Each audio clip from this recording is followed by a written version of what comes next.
Good morning, Spain lovers. Another one. Camposol, D sector, where I used to live. If you can see it, it's water ingress that's blistered up the paint, and on this side we've got lacquer peel, which is most likely sun damage. It's just the way it is out here. If you live out here, you know about it. It's just that we all have to deal with. So I'm going to look at prepping this down to the bare metal, and then we're going to etch prime it. Etch prime it, not etch.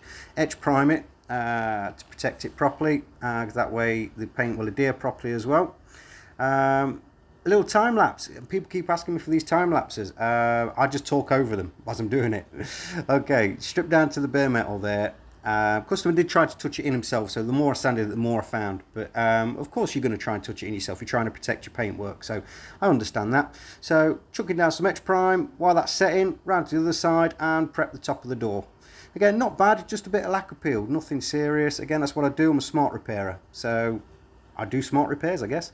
So here you go. You can see it on the top of the door edge now, smoothed off, not even broke down past the base coat really, just the clear coat. Now, even if you break through the clear coat, you can't just go and re-clear it. It doesn't work like that. You must always lay the base colour down and then go on top with your clear coat.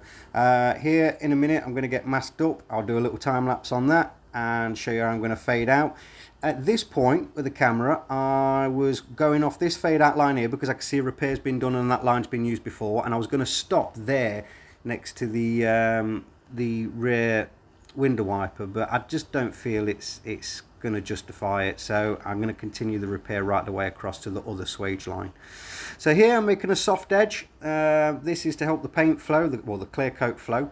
To make a softer edge, we call it a soft edge, and basically that just helps when I come to wet sanding and polishing for the finish. So here we are, all masked up.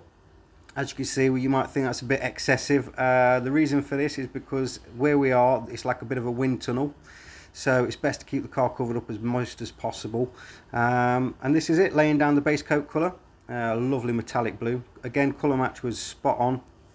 The paint system that I'm using is a solvent-based paint mixing system, and it's just better. I don't want to use water-based because the finish, I think, is just far greater. So there we go, all done and dusted, faded out onto the edges, all smooth, and I've also done that black trim as well because it broke off. Alright guys, cheers!